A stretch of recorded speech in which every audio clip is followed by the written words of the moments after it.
Hello friends, कैसे हैं आप लोग। सबको मेरा जय भीम, नमो बुद्धाय। बुद्ध और उनका धर्म में भगवान बुद्ध ने अपने उत्तर में सारे राजसी वैभव को ना कर दिया। नंबर 1, मेरे प्रति राजा का जो वात्सल भाव है उससे मैं भली भांति परिचित हूँ। विशेष रूप से वह जो उन्होंने मेरे प्रति दर्शाया है। लेकिन यह जानते हुए भी संसार में व्याप्त रोग और दुख से चिंतित होकर मैं अपने संबंधियों का त्याग करने के लिए विवश हूँ। नंबर 2, यदि संसार में प्रियजनों से यह वियोग न होता तो कौन है जो अपने प्रियजनों के साथ रहने की इच्छा नहीं रखता। लेकिन एक बार ऐसा होने के बाद भी यह वियोग फिर दोबारा होकर रहेगा। इसलिए इतना प्रिय होने पर भी मैं अपने पिता को छोड़कर जा रहा हूँ। नंबर 3, लेकिन मैं इसे ठीक नहीं समझता कि तुम यह सोचो कि मैं ही राजा के दुख का कारण हूँ, जबकि अपने इस स्वप्नवत समागम में भी वह भावी वियोग की चिंता से पीड़ित है। नंबर 4, विभिन्न परिणामों को, नाना रूपों को देखकर इसलिए इस विषय में तुम्हारा मत निश्चित होना चाहिए। न कोई पुत्र और न ही कोई संबंधी दुख का कारण है। यह दुख एक साथ अविद्या यानी अज्ञान के कारण ही होता है। नंबर 5, जिस प्रकार सड़क पर चलते यात्री बिछड़कर अपनी अपनी मंजिल की ओर चले जाते हैं, ठीक वैसे ही सभी प्राणियों के लिए समय आने पर बिछड़ना निश्चित है। सभी का परस्पर वियोग अनिवार्य है। तब एक बुद्धिमान आदमी किसी भी स्वजन से बिछड़ने पर क्यों दुखी हो, भले ही वह उस स्वजन से प्यार करता हो। नंबर 6, अपने संबंधियों को दूसरे लोक में छोड़कर आदमी यहाँ चला जा आता है और फिर यहाँ से छीन लिए जाने के बाद वापस वहीं चला जाता है और वहां जाने के बाद वह अन्यत्र चला जाता है। यही मानव मात्र का हाल है। मुक्त पुरुष इस सब के लिए क्यों चिंता करे। नंबर 7, माँ के गर्भ से जन्म लेने के क्षण से ही मृत्यु का अनुबंध स्वाभाविक है। तो आपने अपने पुत्र के स्नेह में मेरे वन गमन को असमय क्यों कहा। नंबर 8, किसी सांसारिक वस्तु को प्राप्त करने के लिए समय गलत हो सकता है। समय कभी अलग ना होने वाली चीज की तरह सभी के साथ संबंध है। समय संसार को नाना प्रकार के परिवर्तनों में से गुजरता है। जो समय सुख के लिए उपयुक्त है वही वास्तव में प्रशंसा के योग है। नंबर 9, यह श्रेष्ठ विचार है कि एक राजा मुझे राज देने के इच्छुक हो और वह एक पिता के उपयुक्त भी है। लेकिन मेरे लिए यह स्वीकार कर लेना ऐसा ही होगा जैसे कोई रोगी स्वार्थ के लोभ में प्रतिकूल भोजन ग्रहण कर ले। नंबर 10, किसी भी बुद्धिमान के लिए राजधिकार कैसे उचित हो सकता है, जिसमें स्वप्न लोक है, जिसमें चिंता है, मोह है और कलंकित है, और जहाँ दूसरों की दास्ता व अन्याय के माध्यम से सभी मानवीय अधिकारों का उल्लंघन है। नंबर 11, यह सोने का महल मुझे ऐसा लगता है जैसे इसमें आग लगी है। अच्छे से अच्छे भोजन विष मिले लगते हैं और कमल के फूलों की शांत शैया पर लगता है मगरमच्छ लौट रहे हो। मंत्री का उत्तर, स्नेहपूर्ण व स्वामी भक्त से भरे भाव। नंबर 1, बुद्ध का उनके सद्गुण, ज्ञान और गरिमा के अनुरूप तृष्णा विमुक्त, तर्कपूर्ण और सार गर्भित कथन सुनकर मंत्री ने उत्तर दिया।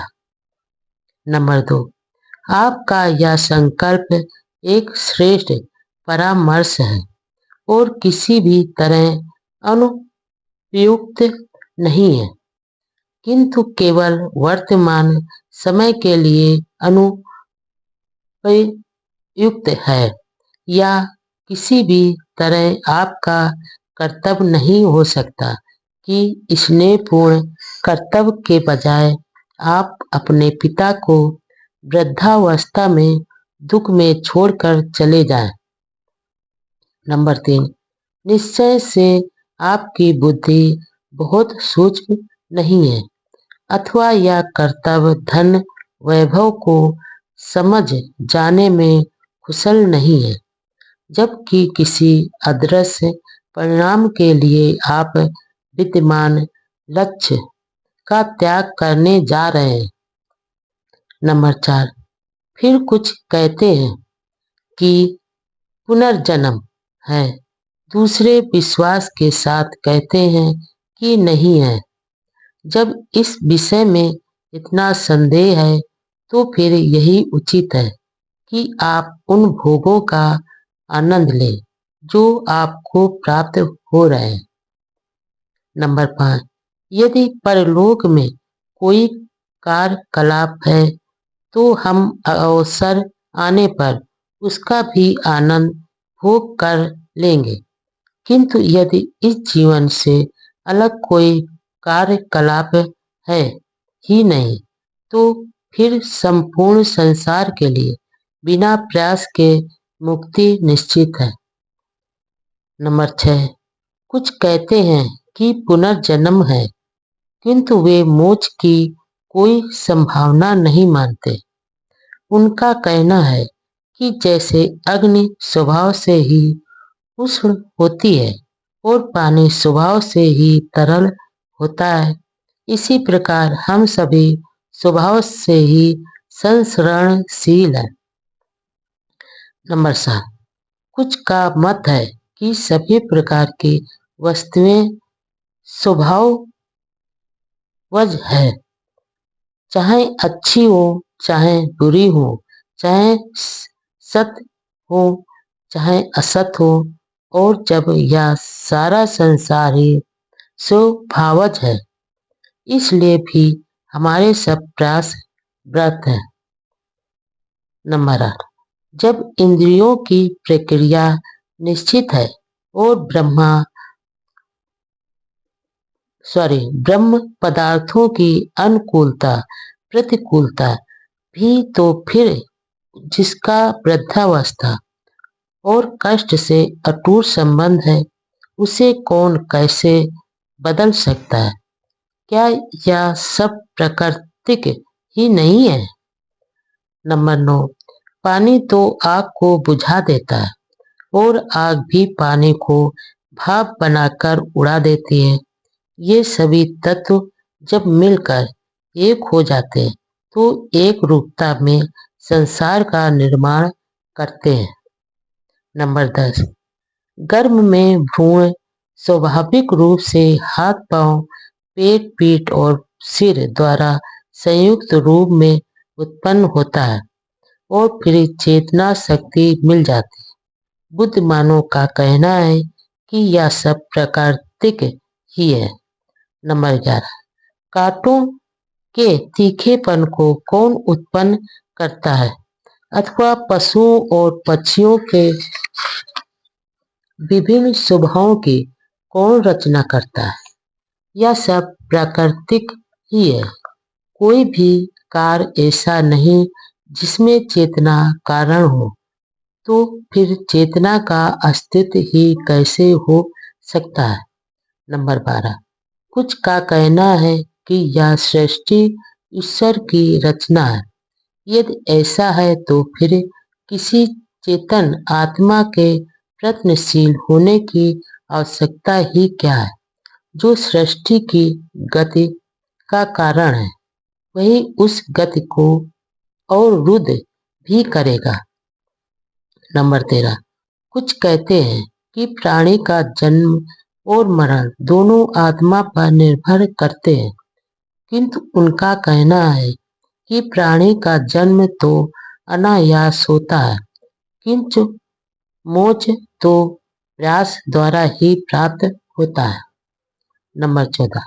आदमी संतानोत्पत्ति द्वारा पितृ ऋण से उत्तीर्ण होता है, पवित्र विद्या द्वारा ऋषि ऋण से और यज्ञों द्वारा देव ऋण से वह इन तीन ऋणों के साथ पैदा होता है। जो इन तीनों ऋणों से मुक्त है, वही वास्तव में मुक्त है। नंबर 15। इसलिए नियमों के इस क्रम द्वारा बुद्धिमान व्यक्ति उसे मुक्ति का आश्वासन प्रदान करता है, जो प्रयासरत होता है, और जो इस क्रम के बिना पूरी शक्ति के साथ भी मुक्ति के लिए प्रयास करते हैं, उन्हें केवल थकावट ही प्राप्त होती है। नंबर 16। इसलिए हे सैम पुरुष, यदि मोक्ष की ही चाह है तो उचित ढंग से शास्त्र क्रम का पालन करो। इस प्रकार आपको भी मोक्ष प्राप्त हो जाएगा और राजा भी दुख से मोक्ष पा जाएगा। नंबर 17। और जहाँ तक आपको वन से दोबारा ग्रस्त में वापस लौट आने पर होने वाली बुराई की आशंका है, तो इस विचार से चिंतित होने की आवश्यकता नहीं है। पूर्व समय में भी लोग वन जाकर वापस ग्रस्त में लौटे। उन्होंने बताया कि अम्बरीश, द्रुमकेश, राम बराबर राम पंडित आदि भी लौट कर आए थे। भगवान बुद्ध का मानव कल्याण के उद्देश्य का दृढ़ संकल्प। नंबर 1। तब उस मंत्री के स्नेहपूर्ण और स्वामी भक्त से भरे वचन सुनकर, जो उस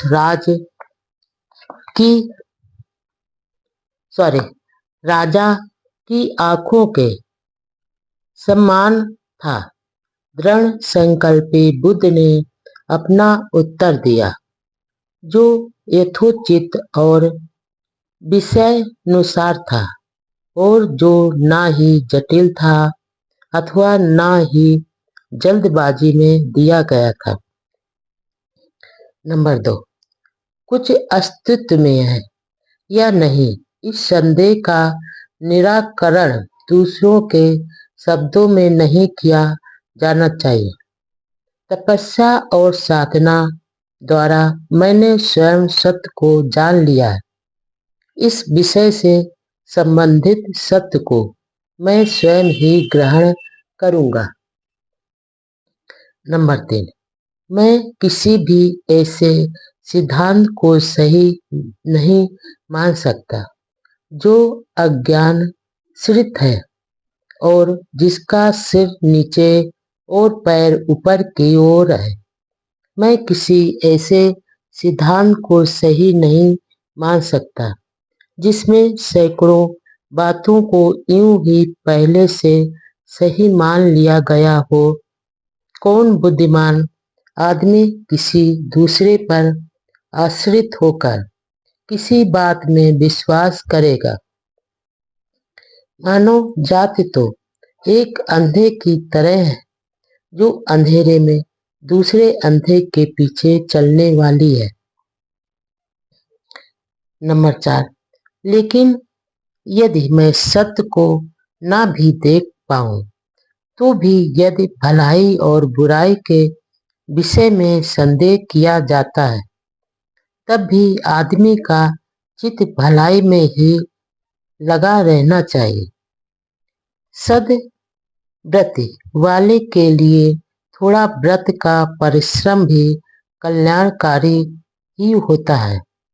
नंबर 5, लेकिन यह देखकर कि इस पवित्र परंपरा का भी कोई आधार नहीं है, उसी बात को ठीक समझो जो सही है और जो विश्वसनीय लोगों का वचन है। और विश्वसनीयता का अर्थ है गलतियों का अभाव जो सर्वथा दोष रहित है और सत्य का आलाप नहीं करेगा। नंबर 6, और जो कुछ आपने मुझे घर लौट चलने के बारे में कहा है और जो उदाहरण आपने प्रस्तुत किए हैं वे प्रामाणिक नहीं है, क्योंकि कर्तव्य निश्चित करने के लिए तुम कैसे उन लोगों की प्रामाणिकता का उदाहरण कर सकते हो जिन्होंने अपने ही व्रत को तोड़ दिया है। नंबर 7, चाहे सूर्य पृथ्वी पर आ गिरे और चाहे हिमालय भी अपने स्थान से हट जाए तो भी मैं किसी स्थिति में भी इंद्रिय विषयोन्मुख होकर घर नहीं लौट सकता। नंबर 8, मैं जलती हुई आग में प्रविष्ट हो जाऊंगा किंतु अपने मानव कल्याण के उद्देश्य को पूरा किए बिना घर नहीं लौटूंगा। अपने संकल्प के अनुसार वृत्ति के साथ सिद्धार्थ उठे और अपने मार्ग पर चल दिए।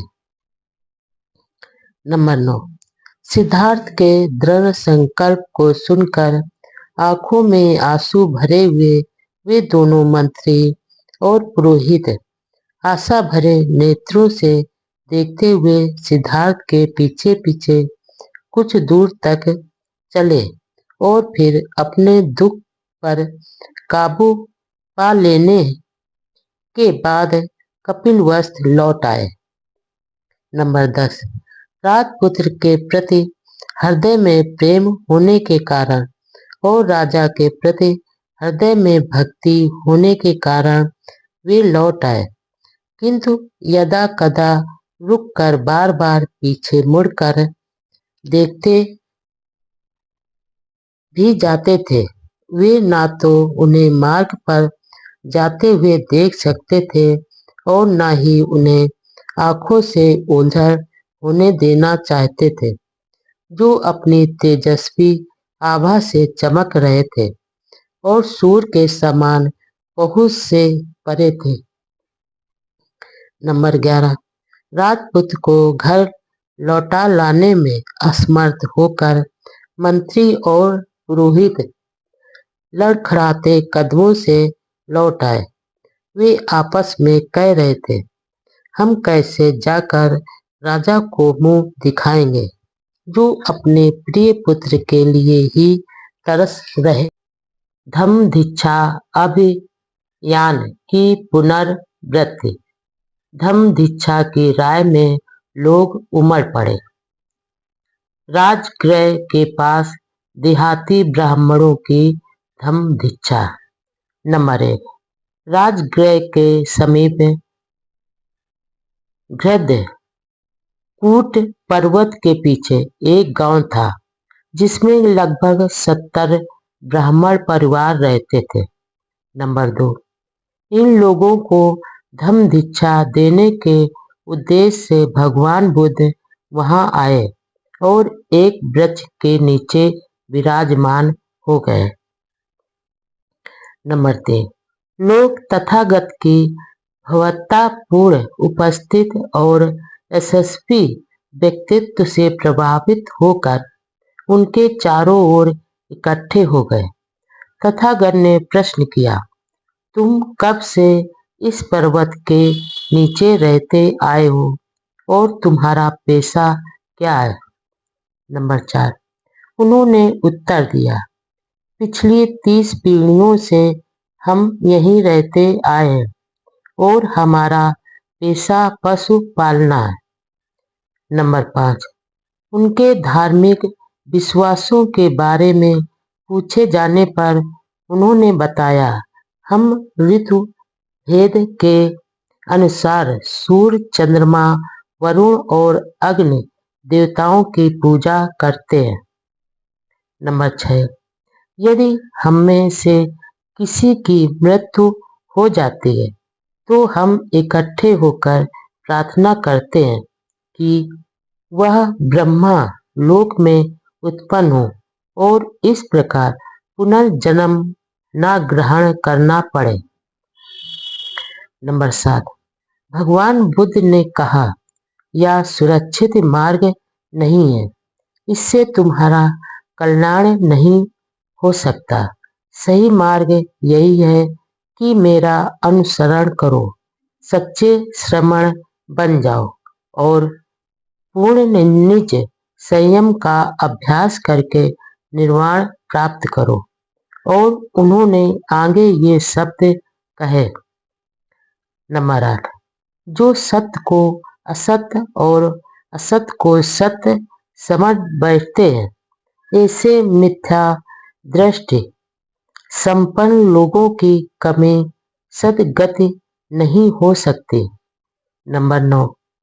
जो सत्य को सत्य और असत्य को असत्य जान लेते हैं, ऐसे सम्यक दृष्टि संपन्न लोगों को ही सच्चा लाभ प्राप्त हो सकता है। नंबर 10। संसार में सभी जगह मृत का वास है, सभी मृत को प्राप्त होते हैं, उससे कोई बच नहीं सकता। नंबर 11। यह समझ लेना कि जो पैदा हुआ है उसे एक ना एक दिन मरना अवश्य ही है और इसलिए जन्म मरण के बंधन से छुटकारा पाने की इच्छा करना, इसका स्वयं अभ्यास करना ही सच्ची धम्म साधना है। नंबर 12। उन 70 ब्राह्मणों ने बुद्ध वचनों को सुनकर तुरंत श्रमण बनने की इच्छा प्रकट की और भगवान बुद्ध द्वारा इसका स्वागत किए जाने पर ब्राह्मणों के केश काट दिए गए। वे सच्चे श्रमण प्रतीत होने लगे। नंबर 13। तब वे सब बिहार की ओर चल पड़े। रास्ते में अपनी पत्नियों और परिवारों की याद से वे कुछ चिंतित हो उठे, लेकिन उसी समय भारी वर्षा हो गई और उनका आगे बढ़ना रुक गया। नंबर 14। एक जगह रास्ते में लगभग 10 मकान थे जिनमें उन्होंने आश्रय पाया, लेकिन उनमें से एक मकान के भीतर जाने पर उन्होंने देखा कि छत से पानी चूकर कर आ रहा था, इसलिए भीतर वर्षा से बच पाने की बहुत कम संभावना थी। नंबर 15। इस अवसर के उपयुक्त भगवान बुद्ध ने यह कहा, जब घर की छत ठीक से छाई ना गई हो तो उसमें से वर्षा का पानी अंदर घुस ही आता है। इसी प्रकार यदि चित्त को ठीक प्रकार से संयत नहीं किया गया हो तो इच्छाएं, काम वासनाएं हमारे संकल्पों में से मार्ग बनाती हुई चित्त में घुस आती हैं। नंबर 16। लेकिन जब छत ठीक प्रकार से छाई गई हो तो उसमें से वर्षा का पानी अंदर नहीं आ सकता। उसी प्रकार चित्त को ठीक प्रकार से संयत करने से और साधना करने से ऐसी काम वासनाएं पैदा नहीं हो सकती और न ही वे हमें विचलित कर सकती हैं। नंबर 17। उन 70 ब्राह्मणों ने इन वाक्यों को सुना। यद्यपि उन्हें विश्वास हो गया था कि उनके द्वारा इच्छा काम इच्छा करना निंदनीय है, लेकिन फिर भी वे अभी संदेह भी चिकित्सा से मुक्त नहीं थे। इतना होने पर भी वे आगे बढ़ते चले गए। नंबर 18। जैसे ही वे आगे बढ़े तो उन्होंने पृथ्वी पर कुछ सुगंधित पदार्थ पड़ा देखा। भगवान बुद्ध ने उसकी ओर उनका ध्यान आकर्षित किया। इसके बाद थोड़ी ही दूर कुछ कूड़ा करकट पड़ा दिखाई दिया। बुद्ध ने उसकी दुर्गंध की ओर उनका ध्यान आकर्षित किया और उनसे कहा। नंबर 19। जो दुःशीलों की संगत में रहता है वह उसी प्रकार दुःशील हो जाता है जैसे किसी दुर्गंध युक्त पदार्थ को ग्रहण करने वाला स्वयं दुर्गंध युक्त हो जाता है। वह उत्तरोत्तर निष्कृष्ट होता जाता है और आकारण दृढ़शील व्रत का होकर आकुशल करने में दक्ष हो जाता है। नंबर 20। लेकिन जो बुद्धिमानों की संगत करता है वह भी वैसा ही हो जाता है, ठीक जैसे किसी सुगंधित पदार्थ को ग्रहण करने वाले के शरीर से भी सुगंध आने लगती है। वह उत्तरोत्तर बुद्धिमान होता जाता है, शीलवान होता जाता है, पूर्णता को प्राप्त होता जाता है और संतुष्ट हो जाता है। नंबर 21। इन सब गाथाओं को सुनकर उन 70 ब्राह्मणों को विश्वास हो गया कि घर लौटकर काम भोग का जीवन व्यतीत करने की उनकी इच्छा एक दोष युक्त मनोवृत्ति है। ऐसे विचारों से सर्वथा मुक्त होकर वे आगे बढ़ते हुए बिहार आए और साधना करके अल्पकाल में ही अरहत को प्राप्त हुए। उत्तरावती नगर के 500 ब्राह्मणों की धम्म दीक्षा। नंबर 1। जिस समय महाकारुणिक बुद्ध श्रावस्ती के जेतवन में विहार कर रहे थे और देवताओं तथा मनुष्यों के कल्याणार्थ धम्मोपदेश दे रहे थे, उस समय सावत्थी की पूर्व दिशा में उत्तरावती नामक नगर में 500 ब्राह्मण रहते थे। नंबर 2। उन सब ने एक साथ गंगा के तट पर उस निगर्थ तपस्वी के पास जाने का निर्णय किया जो अपने शरीर पर धूल आदि लपेटकर ऋषि बना हुआ था। नंबर 3। रास्ते में एक कातार में पहुंचने पर उन्हें जोर की प्यास लगी। कुछ दूरी पर उन्हें एक पेड़ दिखाई दिया। उन्होंने आशा की कि वहां लोगों की कोई बस्ती जरूर होगी और वे तेजी से उधर चल दिए। किंतु जब वे वहां पहुंचे तो वहां उन्हें न तो कोई बस्ती और न ही कोई आदमी मिला। नंबर 4। यह सब देखकर वे जोर जोर से विलाप करने लगे। अचानक उस वृक्ष से उन्हें एक सत्य का स्वर सुनाई दिया। उसने पूछा, तुम क्यों विलाप कर रहे हो? लोगों द्वारा कारण बताने पर उस सत्य ने उन्हें यथोशक्ति खाने पीने को दिया। नंबर 5, आगे बढ़ने से पूर्व उन ब्राह्मणों ने उस सत्य से पूछा कि तुम्हारा पिछला इतिहास क्या है, जिससे कि तुम उस वृक्ष के पास रहते हो।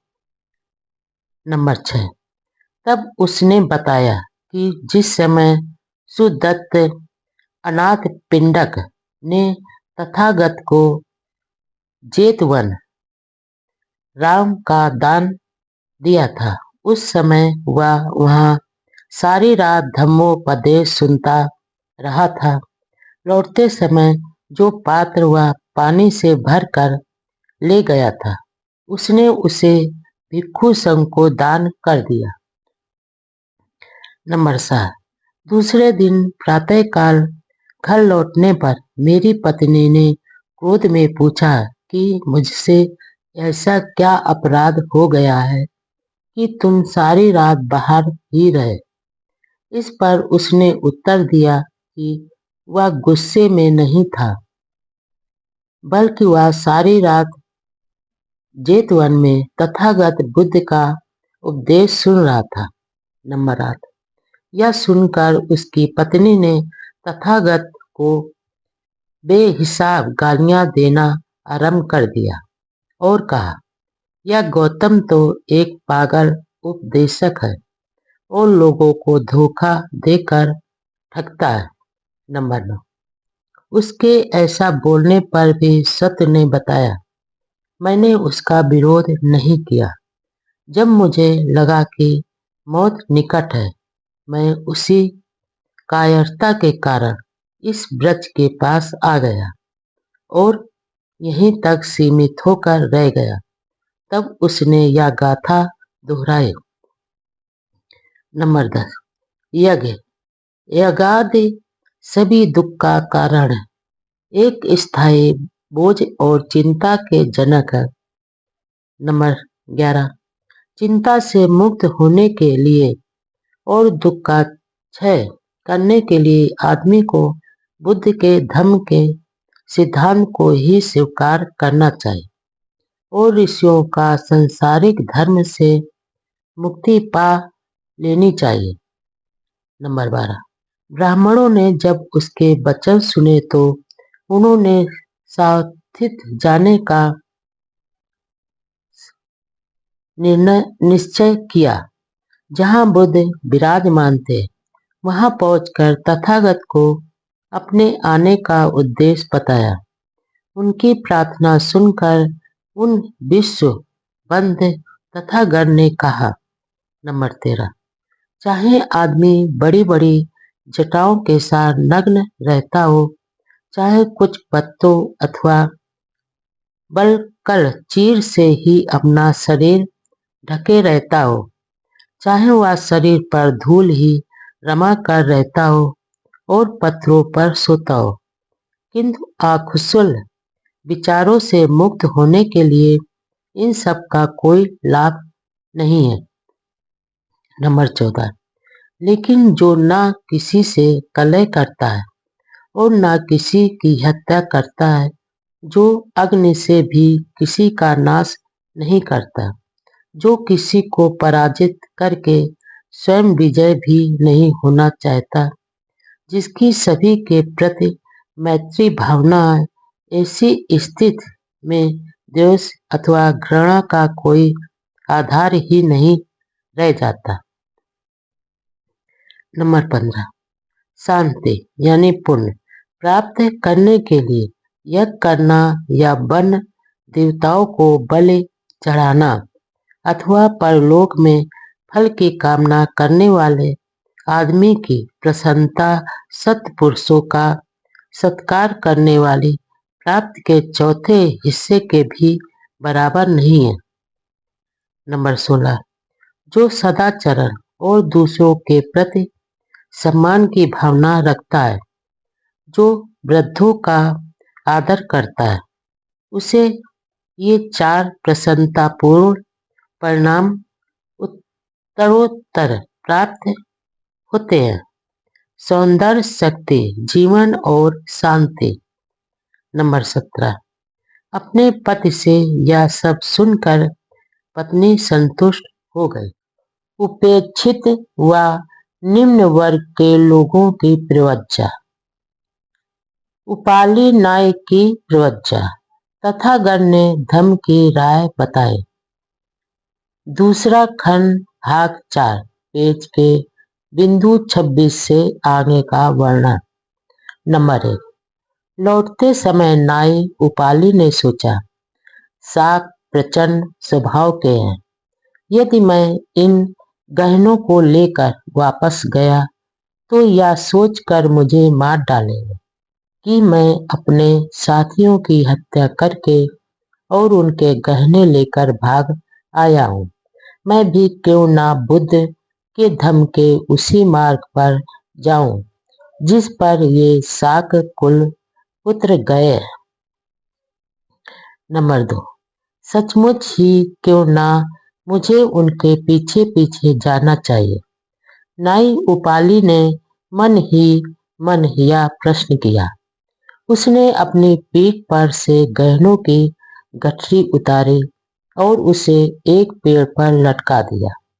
उसने कहा, जिसे यह गठरी मिले वह इसे उपहार समझकर ले जाए। इसके बाद वह शाक्यों के पीछे पीछे जाने के लिए लौट पड़ा। नंबर 3। शाक्यों ने उसे दूर से आते देखा तो उसे देखकर वे बोले, हे अच्छे उपाली, तू किस लिए लौट आया है। नंबर 4। तब उसने अपने मन की बात बताई। शाक कुल पुत्र बोले, उपाली, तूने ठीक ही किया कि तू वापस नहीं गया, क्योंकि शाक निसंदेह प्रचंड है। शायद वे तुझे मार ही डालते। नंबर 5। और उपाल सॉरी नंबर 5। और वे उपाली को अपने साथ ले कर वहां पहुंचे जहां तथागत ठहरे हुए थे। वहां पहुंचकर उन्होंने तथागत को प्रणाम किया और एक ओर बैठ गए। इस प्रकार बैठ जाने के बाद उन्होंने तथागत से याचना की। नंबर 6। भगवान, हम शाक लोग अभिमानी स्वभाव के हैं और यह उपाली नाय चिरकाल से हमारी सेवा करता आ रहा है। भगवान, पहले इसे ही प्रवज्जित कर उपसंपन्न करें ताकि हम इसका सम्मान करें और इसे वरिष्ठ यानी अपने से पूर्व दीक्षित मानकर सदा इसे हाथ जोड़कर नमन करें। इस प्रकार शाक होने का हमारा अभिमान विनम्रता से में बदल जाएगा। नंबर 7। तब तथागत ने पहले नाई उपाली को ही प्रवज्जित और उपसंपन्न किया। इसके बाद उन दूसरे शाक कुल पुत्रों को क्रम से भिक्षु संघ में दीक्षित किया। सुनीत मेहतर की प्रवज्जा। बुद्ध के संग में उच्च सम्मान मिला। नंबर 1। राजगृह में एक सुनीत नाम का सफाई कर्मी रहता था। गृहस्थों द्वारा सड़क के किनारे फेंका गया कूड़ा कचरा साफ करना ही उसकी जीविका का साधन था। यही उसका वंशनुगत पेशा था, जिसे दूसरे लोग हीन समझते थे। नंबर 2। एक दिन प्रातःकाल की आरंभिक बेला में तथागत उठे, चीवर धारण किए और बहुत से भिक्षुओं के साथ भिक्षाटन के लिए निकल पड़े। नंबर 3। अब उस समय सुनील सड़क साफ कर रहा था और कूड़ा कचरा इकट्ठे करके ढेर लगा रहा था, जिसे बाद में टोकरी में भरकर वह उसे भंगी या गाड़ी में डालने लगा।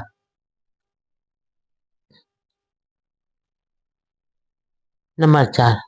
और जब उसने भिक्षुओं सहित तथागत को आते देखा तो उसका हृदय प्रसन्नता और विस्मय से भर गया, किंतु साथ ही वह डर भी गया था कि वह अछूत उन धम पुरुषों के सामने ही था। नंबर 5।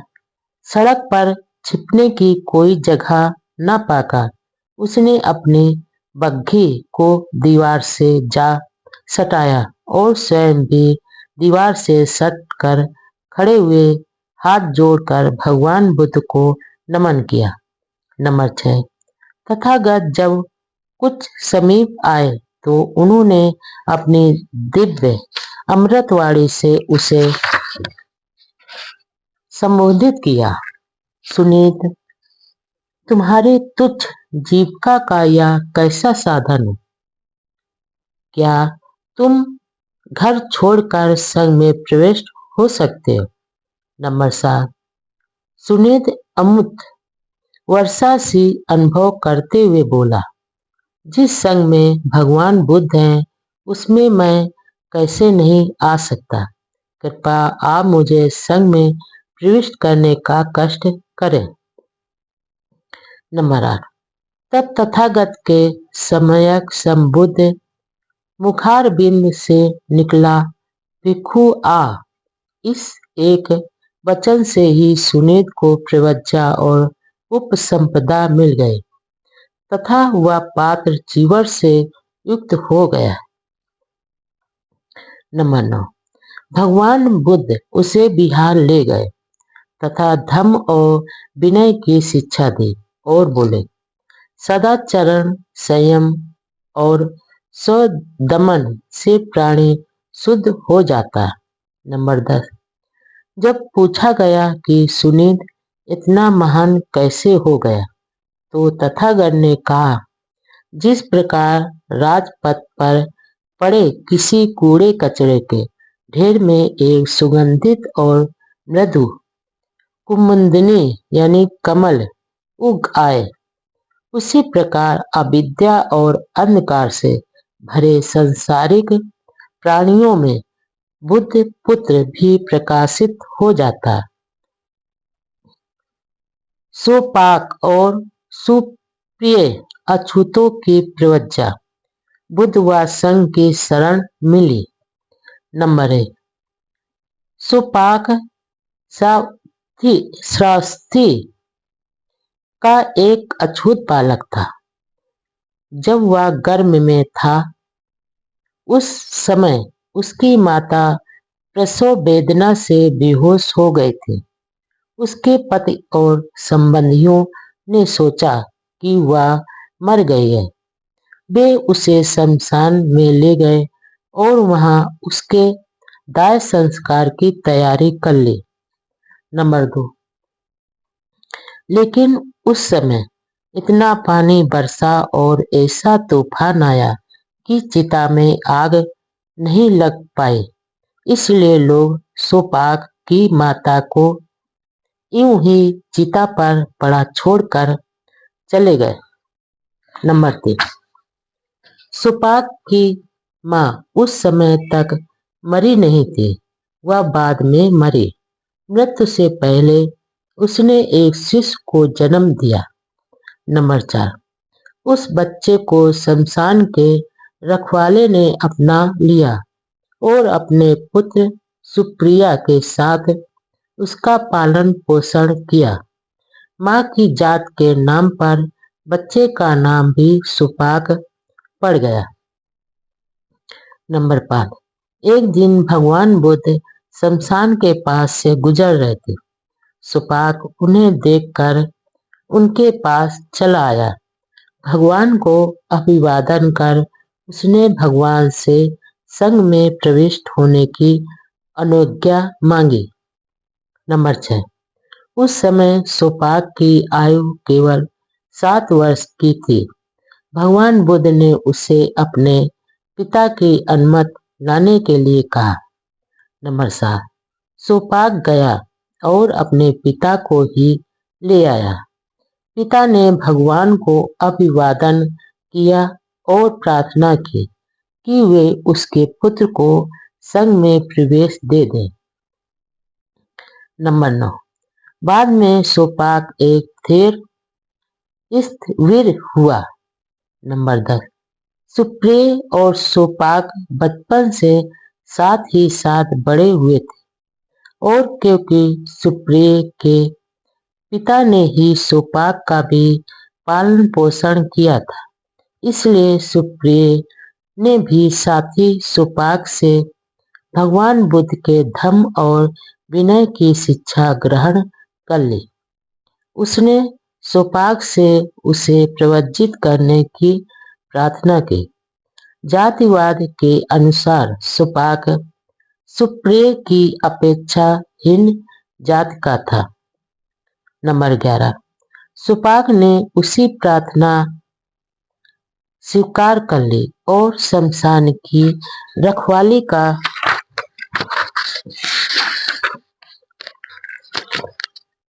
परंपरागत पेशा करने वाला निम्न जात का सुप्रिय एक भिक्षु बन गया।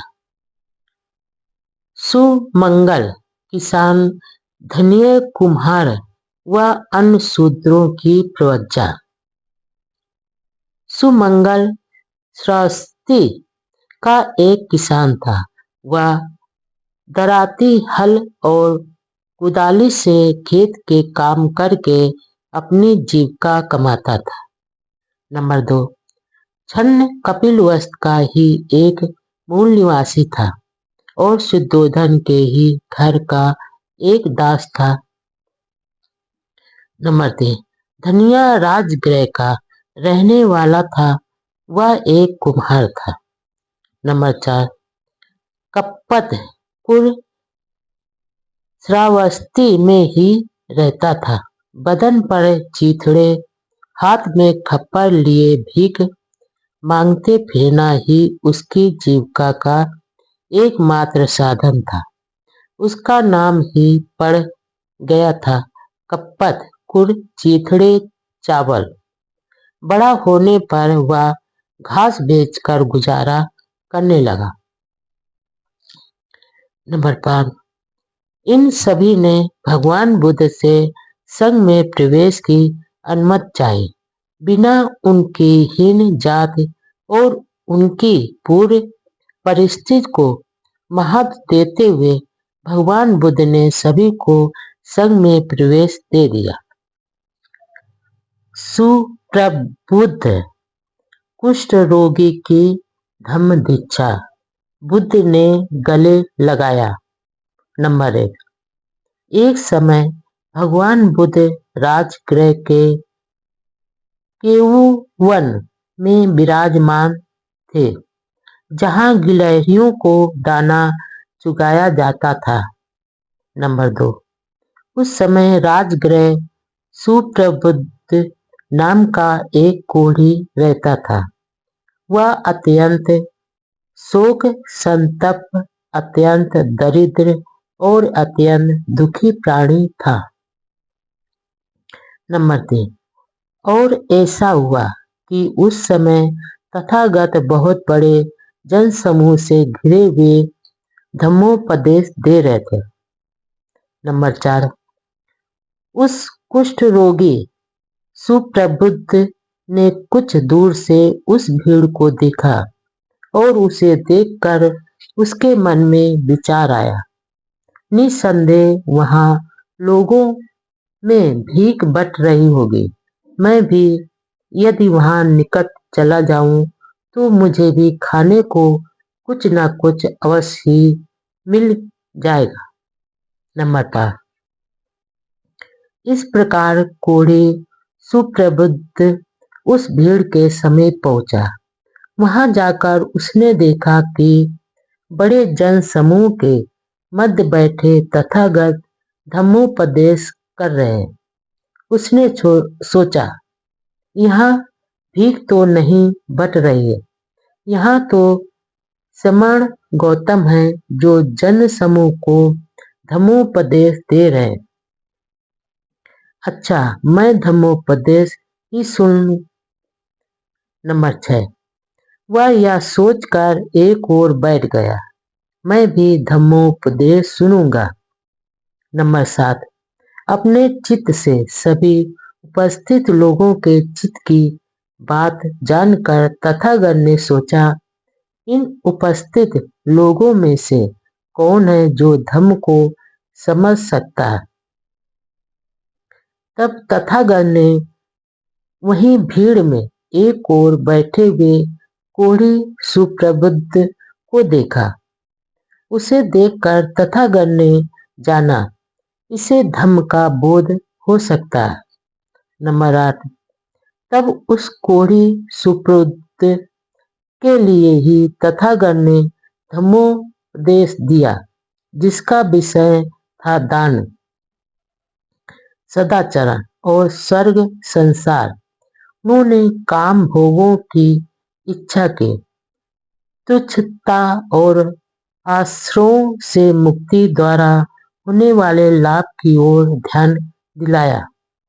नंबर 9, जब तथागत ने देखा कि कोढ़ी सुप्रबुद्ध का चित्त हल्का हो गया, आज्ञाकारी हो गया है, मुक्त हो गया, उल्लासित हो गया तथा श्रद्धा युक्त हो गया है, तब बुद्धों की सर्वोत्कृष्ट देशना का उपदेश दिया।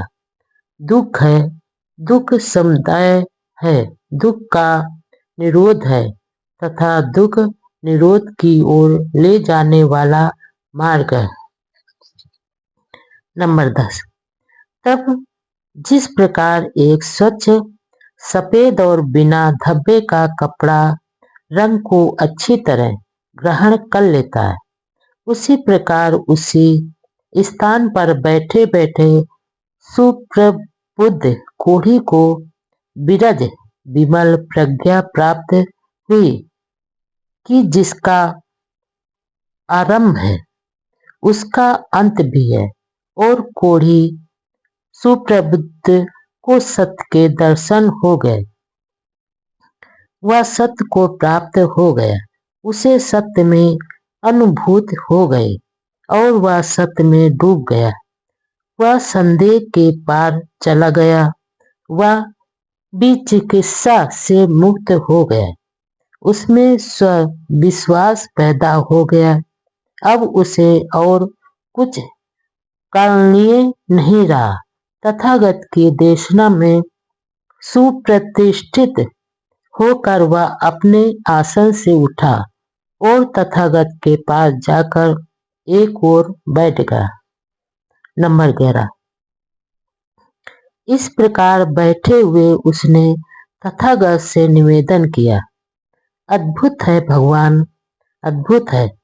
जैसे कोई गिरे हुए को ऊपर उठा ले, छिपे को उधार दे, फूले को रास्ता दिखा दे, अंधकार में प्रदीप प्रज्वलित कर दे, ताकि जिन्हें आँख है वे रास्ता देख लें। इसी प्रकार भगवान ने नाना प्रकार से धम्म की व्याख्या कर दी। मैं भी बुद्ध, धम्म और संघ की शरण ग्रहण करता हूँ। भगवान आज से मेरे प्राण रहने तक मुझे अपना शरणागत उपासक समझे। नंबर 12, तब तथागत की वाणी द्वारा शिक्षित धम्म में स्थित चेतना प्राप्त और प्रसन्न चित्त कोढ़ी सुप्रबुद्ध भगवान की वाणी की प्रशंसा तथा स्वागत करके कृतज्ञता व्यक्त करते हुए अपने स्थान से उठा और तथागत का अभिवादन करके वहां से विदा हुआ। नंबर 13, संयोगवश ऐसा हुआ कि एक बैल रास्ते में उस कोढ़ी सुप्रबुद्ध पर कूद पड़ा और सींग घोंप कर जान से मार डाला। मानव इतिहास में पहली बार स्त्रियों की प्रवज्जा महाप्रजापति गौतमी, यशोधरा व अन्य सैकड़ों स्त्रियों की प्रवज्जा। नंबर 1। जब तथागत कपिलवस्तु में पिता के घर पर लौटे तो शाक्त स्त्रियां भी संघ में प्रविष्ट होने के लिए उतनी ही उत्सुक थीं जितने कि पुरुष। नंबर 2। ऐसी स्त्रियों की अगुआ कोई और नहीं वरन स्वयं महाप्रजापति गौतमी थे। नंबर 3। जिस समय तथागत शाक्यों को गोधाराम में ठहरे हुए थे, महाप्रजापति गौतमी उनके पास पहुंचे और बोले, भगवान, यह बहुत अच्छा रहेगा यदि स्त्रियों को भी धम्म विनय के अनुसार प्रवज्जित होने की अनुमति मिले। नंबर 4। गौतमी, रहने दो, ऐसे विचार को मन में उत्पन्न न होने दो। दूसरी और तीसरी बार भी महाप्रजापति गौतमी ने अपनी वही प्रार्थना दोहराई। दूसरी तथा तीसरी बार भी उसे वही उत्तर मिला। नंबर 5। तब महाप्रजापति गौतमी बहुत ही दुखी और चिंतित हुई। उन्होंने तथागत के सामने सिर झुकाकर नमन करके आंखों में आंसू लिए रोती हुई चली गई। नंबर 6। जब तथागत गोधाराम से चारिका के लिए निकल गए तो महाप्रजापति गौतमी और दूसरी शाक्त स्त्रियां इकट्ठी हुईं और उन्होंने संघ में अपने प्रवेश करने की प्रार्थना की और तथागत द्वारा उस प्रार्थना को स्वीकार न किए जाने पर आगे विचार किया। नंबर 7। शाक्त स्त्रियों ने तथागत की आश्रित को अंतिम निर्णय नहीं माना। उन्होंने निर्णय किया कि वे किसी न किसी तरह तथागत को राजी करेंगे। यह भी निर्णय किया कि वे एक कदम आगे जाकर परिव्राजक जैसे जीवन धारण करके तथागत के सामने उपेक्षित कार्य संपन्न करके उपस्थित होंगे। नंबर 8। तदनुसार महाप्रजापति गौतमी ने अपने बाल काटे, काश वस्त्र पहने और अन्य शाक्त कुल की स्त्रियों के साथ तथागत से भेंट करने के लिए चल पड़े। उस समय तथागत वैशाली के महावन के कूटागार भवन में ठहरे हुए थे। नंबर 9। कुछ समय बाद अन्य स्त्रियों के साथ महाप्रजापति गौतमी वैशाली के कूटागार भवन में पहुंचे। उस समय उनके पांव सूजे हुए थे और उन पर धूल चढ़ी थी। नंबर 10। उन्होंने अपनी वही प्रार्थना दोहराई जो तथागत के गोधाराम में विहार करते समय की थी और तथागत ने फिर उसे पूर्ववत अस्वीकार कर दिया। नंबर 11। प्रार्थना के दूसरी बार भी अस्वीकृत हो जाने पर प्रजापति गौतमी वहां से हटकर कूटागार के दरवाजे के बाहर जाकर खड़ी हुई। सोच रही थी कि अब वह क्या करे और क्या ना करे। जिस समय वे इस प्रकार खड़ी हुई थी, आनंद ने कूटागार की ओर जाते समय उन्हें देखा और पहचान लिया। नंबर 12। तब उन्होंने महाप्रजापति से पूछा, आप यहाँ इस प्रकार बरामदे के बाहर सूजे हुए और धूल भरे पैरों के साथ दुखी और आंखों में आंसू लिए रोती हुई क्यों खड़ी हो? आपके पैर सूजे हुए हैं और उन पर धूल चढ़ी है। गौतमी बोली, हे आनंद, क्योंकि तथागत स्त्रियों को घर से बेघर होकर उनके धर्म और विनय के अनुसार प्रवज्जित होने की आज्ञा नहीं देते। नंबर 13। तब आनंद थेर वहां गए जहां तथागत विराजमान थे और झुककर अभिवादन करने के बाद एक ओर बैठ गए। इस प्रकार बैठे हुए आनंद ने तथागत से निवेदन किया, भगवान देखिए, महाप्रजापति गौतमी बरामदे के बाहर खड़ी हैं। उनके पांव सूजे हुए और उन पर धूल चढ़ी हुई है। वह दुखी हैं और आंखों में आंसू भरे रो रही हैं, क्योंकि तथागत स्त्रियों को घर से बेघर होकर धर्म और विनय के अनुसार प्रवज्जित होने की आज्ञा नहीं देते। भगवान कितना अच्छा हो यदि स्त्रियों को भी इच्छा अनुसार प्रवज्जित होने की आज्ञा मिल जाए। नंबर 14। क्या महाप्रजापति गौतमी ने सिद्धार्थ की विशेष सेवा नहीं की है? जब माता का शरीरांत हो जाने पर मौसी की हैसियत से उन्होंने सिद्धार्थ का पालन पोषण किया और अपना दूध पिलाया। यह कितना अच्छा होगा भगवान यदि स्त्रियों को भी घर से बेघर होकर तथागत के धर्म और विनय के अनुसार प्रवज्जित होने की अनुमति मिले। नंबर 15। आनंद बस रहने दो, स्त्रियों को भी प्रवज्जित होने की अनुमति नहीं मिलनी चाहिए। दूसरी बार और तीसरी बार ही आनंद ने उन्हीं शब्दों में अपनी प्रार्थना दोहराई और उन्हें तथागत का फिर वही उत्तर मिला। नंबर 16।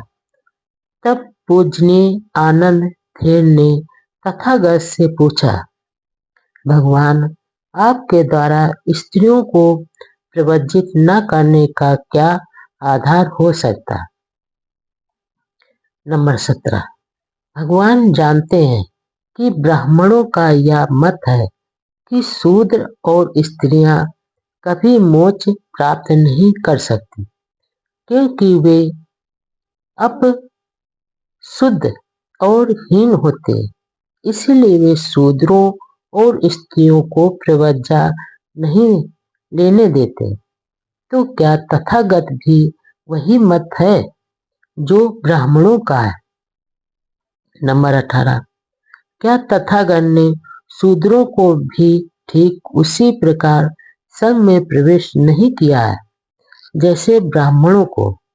भगवान स्त्रियों के साथ ही ऐसा अलग व्यवहार करने का क्या आधार है? नंबर 19। क्या तथागत का यह मत है कि तथागत के धर्म और विनय के अनुसार चलकर स्त्रियां निर्वाण प्राप्त करने के योग्य नहीं है? नंबर 20।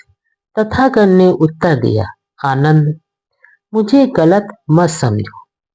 मेरा मत है कि पुरुषों की तरह ही स्त्रियां भी निर्वाण प्राप्त कर सकने में सक्षम है। आनंद मुझे गलत मत समझो। मैं पुरुषों और स्त्रियों के बीच भेद करने के सिद्धांत का समर्थक नहीं हूँ। महाप्रजापति गौतमी की प्रार्थना को अस्वीकार करने का आधार कोई भेदभाव नहीं है, यह तो व्यवहारिक कारणों पर आधारित है। नंबर 21। भगवान मैं वास्तविक कारण जानकर बहुत प्रसन्न हुआ, लेकिन क्या व्यवहारिक कठिनाइयों के कारण महाप्रजापति गौतमी की प्रार्थना सर्वथा अस्वीकृत कर दी जानी चाहिए? क्या ऐसा करने से लोग धर्म की निंदा नहीं करेंगे और क्या आरोप नहीं लगाएंगे कि तथागत के धर्म विनय में पुरुषों और स्त्रियों के बीच लिंग भेद किया जाता है? स्त्रियों को हे माना जाता है? क्या जिन व्यवहारिक कठिनाइयों की तथागत को चिंता है, उनसे बचने के लिए कुछ नियम नहीं बनाए जा सकते? नंबर 22। अच्छा आनंद, यदि महाप्रजापति का इतना आग्रह है कि मेरे धम्म विनय में उन्हें प्रवज्जित होने की अनुमति मिलनी ही चाहिए, तो मैं इसे स्वीकार करता हूँ, लेकिन इसके लिए 8 शर्तें माननी होंगी। इन 8 नियमों का कड़ाई के साथ पालन करने के लिए महाप्रजापति स्वयं अपने ऊपर जिम्मेदारी ले ले, तभी महाप्रजापति की प्रवज्जा होगी। नंबर 23।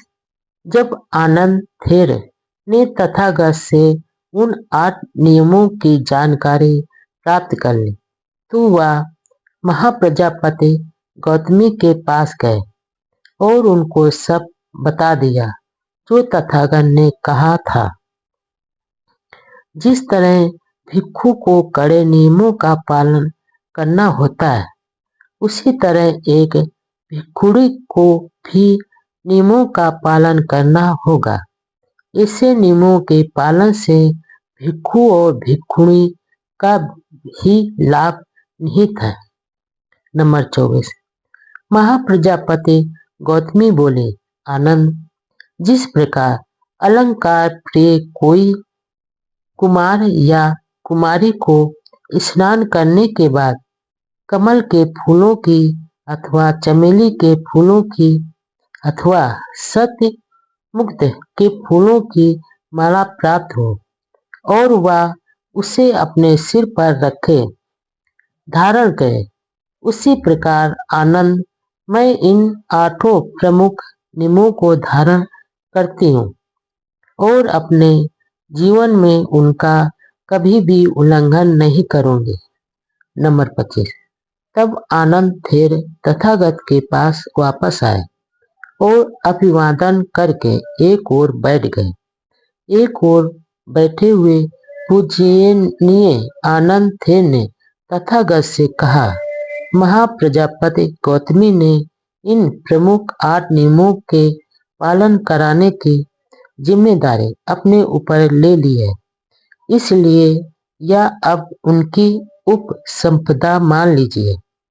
नंबर 26। अब महाप्रजापति गौतमी ने प्रवज्जा उपसंपदा ग्रहण की और उनके साथ ही उन 500 शाक स्त्रियों ने भी, जो महाप्रजापति गौतमी के साथ चलकर आई थी। इस प्रकार प्रवज्जित उपसंपन्न होकर महाप्रजापति गौतमी तथागत के सामने आई और तथागत को अभिवादन करके एक ओर खड़ी हो गई। तथागत ने उन्हें धम्म और विनय की शिक्षा दी। नंबर 27। शेष 500 भिक्षुणियों को तथागत के शिष्य नंदक ने धम्म और विनय की शिक्षा दी। नंबर 28। महाप्रजापति गौतमी के साथ जिन शाक स्त्रियों ने प्रवज्जा ग्रहण की, अर्थात जो भिक्षुणियां बनी, उनमें यशोधरा भी थी। भिक्षुणी होने पर उनका नाम भद्रा कच्चाना यानी भद्रा कत्याना हुआ।